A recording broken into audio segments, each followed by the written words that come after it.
Guys, Seemas ഇപ്പോൾ ഒരു സാരി മേടിച്ചാലോ? നല്ല വില കുറവുണ്ട് കേട്ടോ. അങ്ങനെ ഞാൻ പോയി സീമാസിലേക്ക്. ഇതൊന്നും ഓഫറിലുള്ള സാരീസ് അല്ലേ. ഈ സാരി ഞാൻ എടുത്തിട്ടുണ്ടായിരുന്നു, ഈ വൈലറ്റ്. പിന്നെ ഈ സാരിയൊക്കെ എനിക്ക് ഇഷ്ടപ്പെട്ടു, ഭയങ്കര രസം എനിക്ക് ഫീൽ ചെയ്തു.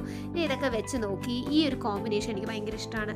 അങ്ങനെ അതും ട്രൈ ചെയ്ത് പോയപ്പോൾ ഈ ചുരിദാർ കിടക്കുന്നത് എനിക്ക് ഇഷ്ടപ്പെട്ടു ഗൈസ്. അത് പിന്നെ ഈ സാരി അത്ര ബോധിച്ചില്ല, എങ്കിലും ഞാനൊന്ന് നോക്കി.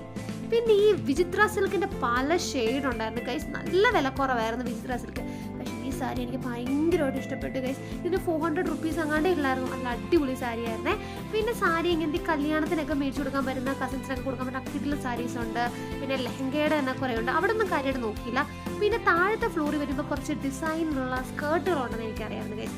അങ്ങനെ കുറച്ച് സ്കേർട്ടുകളൊക്കെ പരുതി നമുക്കൊരു ഫംഗ്ഷനൊക്കെ ഇടാൻ പറ്റുന്ന രീതിയിൽ അങ്ങനെ അത്യാവശ്യം കളർഫുൾ സ്കേർട്ടും കാര്യങ്ങളൊക്കെ നോക്കി ഞങ്ങൾ അവിടെ നിന്ന് ഇറങ്ങി ഗൈസ്. സാരി വല്ലതും മേടിക്കുകയാണെങ്കിൽ ജസ്റ്റ് സീമാസ് ഒന്ന് കയറി നോക്കും, നല്ലതായിരിക്കുമേ. Bye guys.